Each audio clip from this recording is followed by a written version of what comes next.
when John showed me this, I was a brown belt, and it like completely blew my mind. I was like, I didn't know how to shrimp the proper way, like until I've been training for 5 years almost, and I can't. I haven't been taught to shrimp bridge and shrimp the right way for mount. Like, what's going on? But when you have it explained to you, it makes a lot of sense. I want to carry body weight with this bridge and shrimp.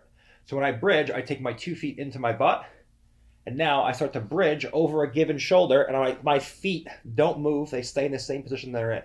I just invert my toes down towards the floor.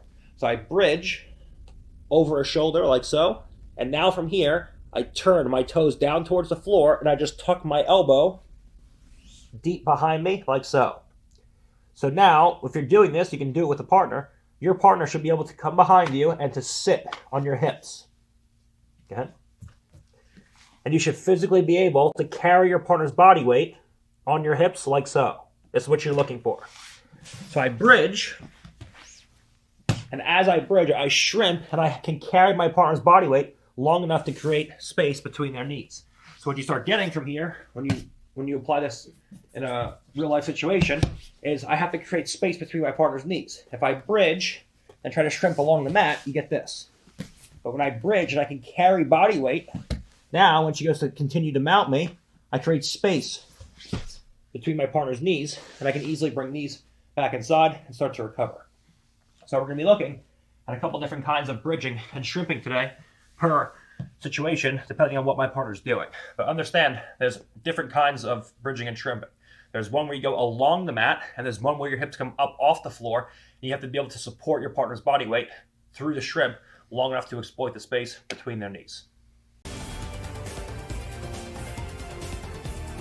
All right, so now we looked at a basic elbow escape. Let's look at an inside elbow escape, all right, where I take my knees to the inside. Instead of trapping my partner in half guard, we bring the knees back inside and recover to some kind of inside position guard with butterfly guard or ashigurami, things like that.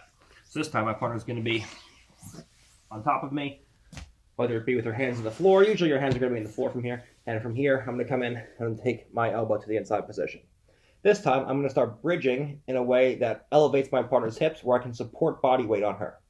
If I try to hit an inside elbow escape, I need to make space for my knees to penetrate inside my partner's knees and hips. If I try to drag my hips along the floor, you're never going to make that space. So my whole thing is I want to make space by bridging and rotating like so to bring my partner's hips off the floor. Because of this cross hip post, there's no back exposure. I want tension running through my left arm across my partner's hips. If there's no tension, she just takes her right hand and shoves my elbow by, and now my back's exposed, okay? So instead, I want to always have forward tension towards my partner's hips. When she goes to throw the elbow by, it's difficult. Now, from here, I have my partner's weight supported by my hips. I wedge my partner's knee in place with my right elbow, and from here, I just start a walking action. 1, 2, 3, 4, 5. And now I make space for my knees to start coming in. From this position, I take my bottom knee and I line it up with my partner's center line. As my knee fires through, I just take it to my partner's hip. Now when she goes to come forward and crush me, I have a wedge between myself and my partner, and we can fire into a Rimi Ashigurami, okay?